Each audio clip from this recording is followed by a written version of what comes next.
Olá, pessoal, sejam bem-vindos ao meu canal. Bom, a questão do Estado laico, no comentário anterior, levantou uma outra questão interessante. Quem me conhece sabe que eu sou monarquista por uma série de razões, o que não significa que eu acredite sempre que a monarquia seja viável. Como assim? Bom, para responder a essa pergunta, vamos à nossa postura de praxe. Precisamos definir o que é monarquia. Eu esbarrei nessa questão na ocasião de um curso de formação dado pelo professor William Bottazini, e aliás, obrigado William por essa e por várias outras indicações de leitura que deram forma à minha maneira de pensar hoje. A questão está contida aqui neste livro, A Educação segundo a Filosofia Perene.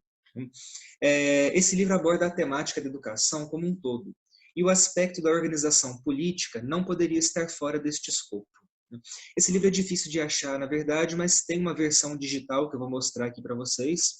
É, ela é gratuita e ele está organizado em tópicos, leitura bastante fácil. O autor nesse livro cita Santo Tomás de Aquino, no seu comentário à Política de Aristóteles. Então, para sair da fonte secundária, eu resolvi mostrar para vocês diretamente como o Santo Tomás classifica as possibilidades de ordem social. Bom, eu queria começar aqui então dando a referência do livro, né? É um livro difícil de encontrar na versão impressa dele, mas aqui nesse site tem o livro completo. Se vocês vierem aqui, ó, no índice, no Brasil, já está aqui, né? A Educação segundo a Filosofia Perene. Ele está organizado por tópicos, então é fácil de encontrar o que vocês quiserem aqui, é fácil de ler, né? O fundo do site bege que atrapalha um pouco a leitura, eu prefiro a versão em papel, obviamente, mas está aqui.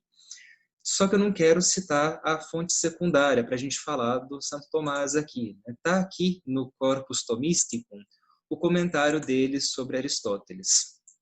Então está aqui, né? Ele vai dizer que todas as organizações sociais são ou regidas por um só, ou por poucos, ou por muitos. Então, são essas as três naturezas, né, de existência do exercício do poder. Ou vai ser um só, que vai concentrar o exercício do poder, ou muitos, ou então poucos. Né? Quer dizer, se for um só, esse cara se chama ou rei ou tirano. Né? O rei vai ser o cara que governa o povo, se ele for um cara virtuoso e que tenha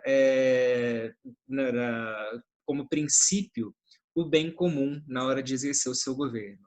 Mas o tirano, se ele for um tirano aí no caso, ele vai ter só a sua comodidade, né, os seus interesses pessoais em mente e vai desprezar a vontade popular, né, os interesses do povo.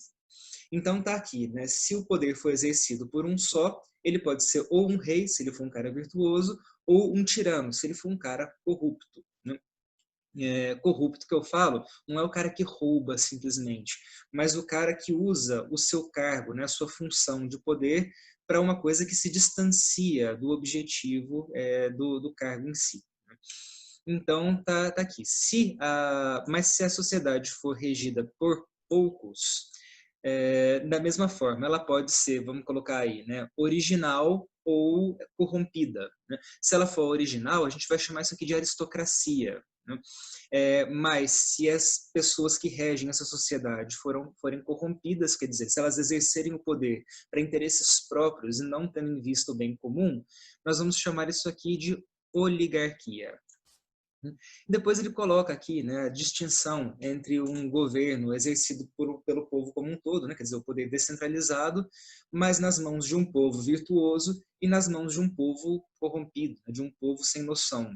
É notável aqui que, conforme a gente vai lendo as características dessas formas de administração, de governo, é que existe muito pouca diferença num governo exercido por muitos virtuosos e por muitos não virtuosos.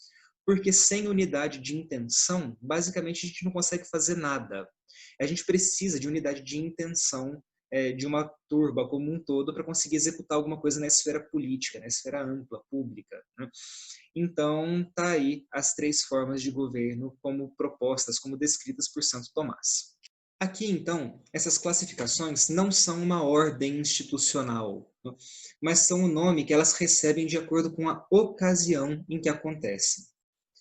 De acordo com a proposta filosófica do Akhenaten, então, a gente só pode chamar monarquia um bom governo. Se ele for ruim, ele se torna necessariamente a pior forma de governo possível, que é uma tirania. Então, nesse sentido, é lógico que eu sou monarquista, mas sou 0% tiranista. Bom, não sendo possível, todavia, determinar quem se destaque nas virtudes para governar o povo, seja porque os candidatos são semelhantes demais, ou porque a verdade está obscurecida por algum motivo, o risco de tirania cresce. E visto que a tirania é a pior forma de governo, porque o estrago que um tirano pode causar é sempre o maior possível, é conveniente que os pares mais valorosos decidam as questões políticas em assembleia. Mas e quando essa assembleia se corrompe? Nessa ocasião, é melhor que o poder seja descentralizado. Por quê? Porque uma pessoa sozinha, sem poder sobre as demais, não pode causar um estrago muito grande. A democracia, ou seja, a descentralização do poder, é a maneira menos eficaz de se fazer um bom governo, mas é, ao mesmo tempo, a melhor estratégia de controle de danos disponível no mercado. Qualquer que seja o caso, uma democracia só pode se tornar uma boa aristocracia se a média dos cidadãos for bem formada o suficiente na moral e nas virtudes.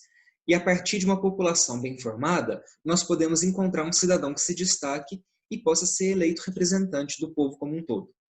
Da mesma forma, uma boa monarquia só pode ser estabelecida a partir de uma boa aristocracia, que, composta por membros bem formados, possa escolher entre esses membros aquele que se destaca na moral e nas virtudes. Eu estou sim dizendo que é possível que tenhamos uma ordem, né, uma arquê no termo grego, que parta de um só, ou seja, monos, né, quer dizer, monarquia vem daí, né, dentro de um sistema que nós chamamos de república, ou semelhante pelo menos. Mas a possibilidade disso aí acontecer no Brasil é apenas teórica. O que acontece na prática, pelo menos aqui, é que, da forma como nós vivemos hoje, uma classe política que não coincide com os cargos representativos tem o controle total sobre o estamento burocrático. Bom, se o que nós entendemos por monarquia hereditária pode ser considerado uma monarquia segundo Santo Tomás. Em princípio, não. Porque Santo Tomás, ao falar de monarquia, não estava falando de uma estrutura institucional específica, mas sim de uma possível ocorrência local de um bom governo centralizado na mão de uma pessoa só. Mas se vocês querem minha opinião, né, eu acho sim que o sistema que nós chamamos de monarquia hoje tem uma maior chance, pela estatística histórica, de acabar resultando em um bom governo. O problema é o risco da tirania.